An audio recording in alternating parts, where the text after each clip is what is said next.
इस बीच एक और बड़ी खबर, वो अपडेट बताएं आपको। अल जवाहिरी के खात्मे में वर्ल्ड एक्सक्लूसिव खबर है ये।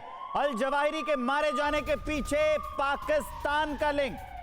शनिवार को बाजवा ने यूएस कमांडर माइकल एरिक से बात की थी। तो सवाल है कि क्या पाकिस्तान ने सूचना के लिए अमेरिका की मदद की? क्या ड्रोन उड़ाने के लिए पाकिस्तान की जमीन का इस्तेमाल किया गया? ये बड़ी खबर, बड़ी अपडेट बता रहे हैं कि खुद बात हुई थी और उसके बाद सवाल ये उठने लगे हैं कि पाकिस्तान ने ही ये खुफिया इनपुट शेयर किया था अधिकारियों के साथ और उसके बाद अल जवाहिरी मारा गया।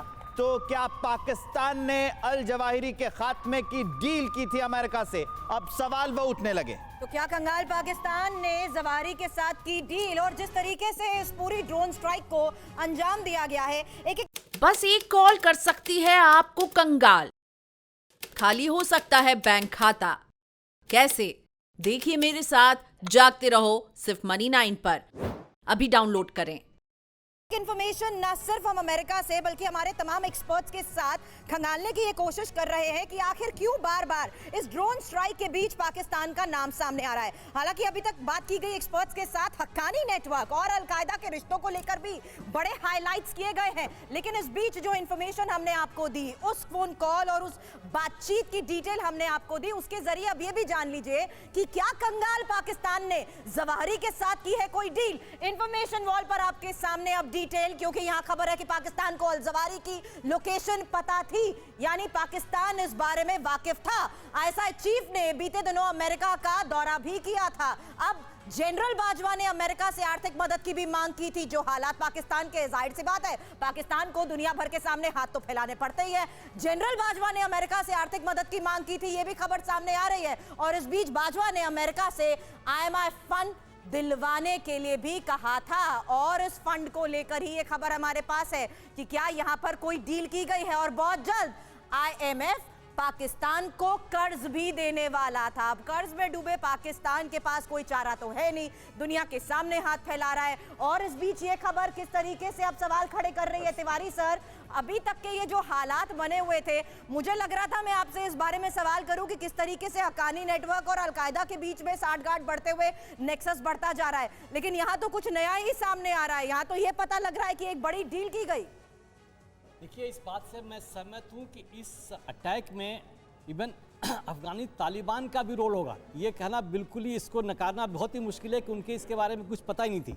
कमिंग बैक टू पाकिस्तान को जो सब जानते हैं कि बहुत बुरी हालत में है। ये समझौता जो आप कह रहे हैं, इससे मैं पूरी सहमत हूँ। इसकी प्रोबेबिलिटी काफ़ी हाई है, बिकॉज जिस तरीके से इन्होंने तख्ता पलट किया, इमरान खान को हटाया, नई सरकार आई, उनको भी कुछ समय हो गया, लेकिन वो कुछ कर नहीं पा रहे थे।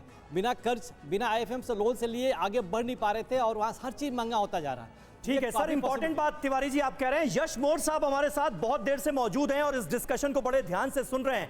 यश मोर साहब, इस एंगल पर आपके विचार जो हैं वो मैं चाहता हूं सामने आए। ये एंगल जो है ये क्या बता रहा है? पाकिस्तान हक्कानी नेटवर्क के कितना करीब है ये हम सब जानते हैं। सिराजुद्दीन हक्कानी के ठिकाने पर जवाहिरी मौजूद था, यह पता लग चुका है। सिराजुद्दीन हक्कानी खुद एक मोस्ट वांटेड आतंकी है जो इंटीरियर मिनिस्ट्री संभाल रहा है वहां तालिबान की हुकूमत में।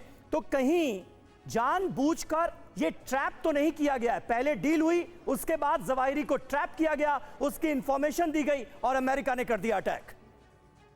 देखो, मैं एक चीज बता दूं, ये जो जितने इंटेलिजेंस एजेंसीज है ना जी, अमेरिकन इंटेलिजेंस एजेंसी है, ISI है, इनके अपने पैरेलल जो है नेटवर्क चलते रहते हैं। और बहुत हद तक तालिबान की जो प्रेजेंट लीडरशिप है, क्योंकि अभी भी तालिबान के बहुत से अफगानिस्तान के जो अकाउंट है वो फ्रोजन है और तालिबान अभी भी जो है हमेशा ग्रीन लिफ्ट दिखाता है US को कि ठीक है, कोई बात नहीं, जो हो गया सो हो गया, कम से कम हमारी मदद कर दीजिए। तो मुझे जो लगता है इसमें 100% तालिबान लीडरशिप का कहीं ना कहीं रोल रहा है। उन्होंने उसको गिव अप कर दिया कि इसकी जरूरत नहीं है या टाइम आ गया है, क्योंकि 1 साल हो गया है, अभी तक किसी ने रिकॉग्नाइज भी नहीं किया था। तो पैसे हैं नहीं इनके पास, हालत बहुत खराब है। तो ISI, तालिबान, सिराजुद्दीन हक्कानी ग्रुप और CIA, ये सब के बीच में एक डील होना बहुत नॉर्मल बात है। और US प्रेसिडेंट की जहां तक बात है, देखो ये पूर्णिमा जी कह रही थी, प्रूफ क्या है? देखो US प्रेसिडेंट ऐसे कोई अनाउंसमेंट करते नहीं है। ये 31 तारीख को मारा गया है अल जवाहिरी को, और जो है उन्होंने डिक्लेयर आज किया है। ये टाइम लिया उन्होंने, ग्राउंड से भी कंफर्म किया है, हो सकता है डीएनए एनालिसिस भी कर दिया, नो डाउट हो सर। सकता है डीएनए एनालिसिस करके जब बिल्कुल हमने 1 घंटे पहले ये खबर भी अपडेट की है यशमोर जी की डीएनए एनालिसिस, जेनेटिक एनालिसिस के बाद में और on ground family conformation verification के बाद में पोर्टर्स ने ये अनाउंस किया। क्या आपने भी खरीद लिया है गलत शेयर? हो गया है भारी नुकसान? देखिए मेरे साथ 80-90 पूरे 100 सिर्फ Money9 पर अभी डाउनलोड करें।